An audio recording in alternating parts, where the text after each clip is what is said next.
everyone, it's Louise with Louise McCare, and welcome to my channel. And you're catching me as I'm diving straight into a color palette I've already done. And I'm making another set because it's already sold, and I need to keep this kind of color in my repertoire of options for people to purchase. So yeah, you've seen this color palette before.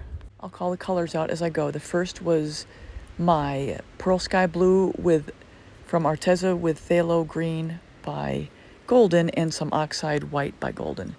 This is a combination of Amsterdam's Bluish Green, Treasure Gold's Blue Quartz, and Cerulean Blue Deep by Glidden. And all of the colors will be listed in the description below. This is my combination gold with 24 karat gold by Deco Art and iridescent gold by Glidden.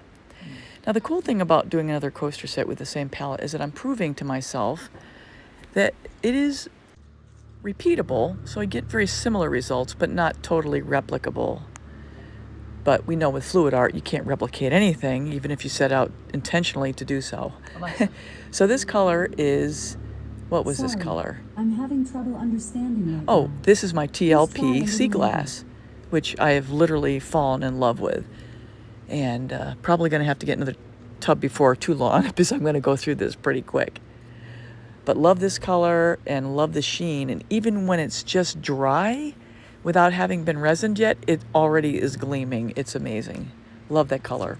So the next color I've got is my Payne's Gray, which is a combination of Glidden's and Arteza's Payne's Gray, which is a really beautiful, deep blue, grayish color.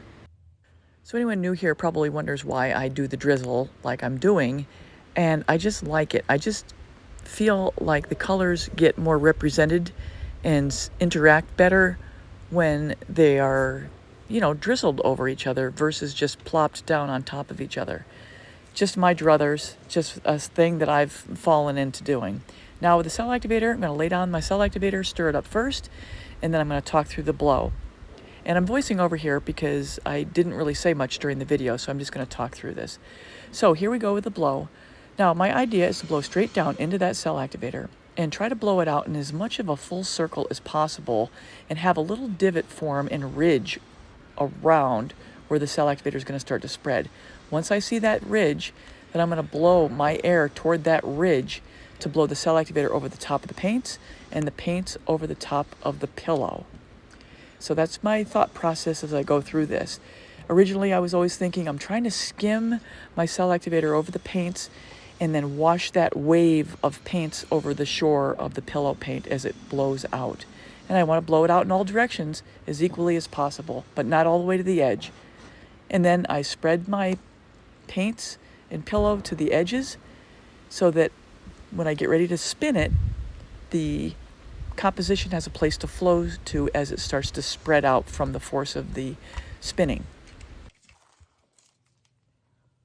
And again, for anyone new here, I am blowing through the straw down into the cell activator to try to get the paints underneath to push through and form the cells. And sometimes when you don't have the cell activator activating right away and you don't have your paints pushing through causing cells right away, it's a couple of things. Either the cell activator maybe has gotten a little too thick, or maybe it's too thick to start with. But I know in my case, it might have sat around for a week and it gets a little thickened. Or you put down too much cell activator and it kind of acts as a blanket over the paints underneath and kind of preventing the paints from pushing through. So when you blow down through the straw, it helps spread that cell activator to allow the paints underneath to push up and through and form those pretty cells in the middle. And I'm going to double time through this section where I'm just spreading the pillow paint to the edges.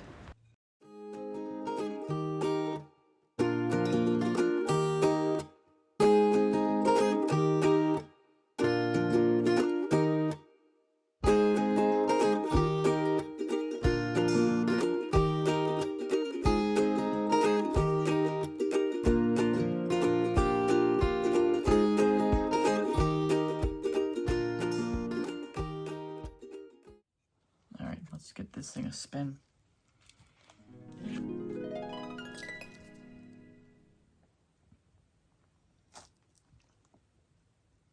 I am on a blue kick. So I'm going to skip ahead a little bit here during the cleanup portion between spins. I want to throw in here, stay to the end because I reveal all the 4 coasters I created with this palette and the resin results at the very end.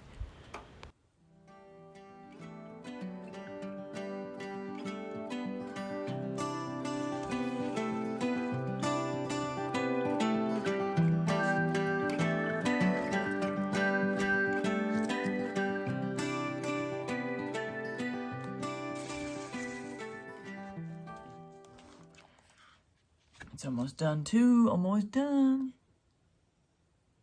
These blues are just beautiful.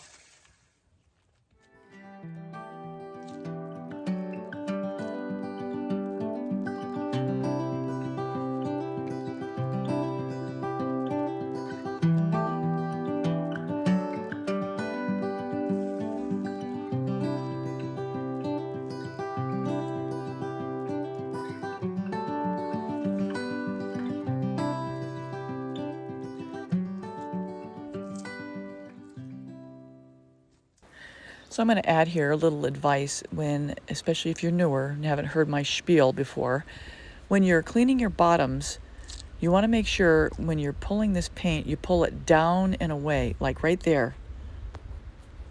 The pillow paint is so tacky, it has spring back, and if you don't pull it down, it might just lift up and go right over the top of your composition. So always pull down and away. All right, folks. Here is number 3. Number 3. So everyone, that's a wrap. Here are the 4 coasters finished in the set. I'm going to also have the resin results here at the very end. So I hope you enjoyed the video. Please like, hit the thumbs up, and if you haven't subscribed yet, hit the bell and all. You'll get all my latest art tutorials, and please leave comments. I'd like to know what you guys think. So here we go with the final resin results. At the very end here, I'll have a link to my Bloom coaster playlist, and here we go. Look at these coasters. And this is taken outside without any sun, and they are just glimmery and beautiful with the resin. It just brings out all the color. The gold is sparkling. They're just beautiful. So anyway, once again, hope you enjoyed the video, and we'll see you again next time. Take care, everybody.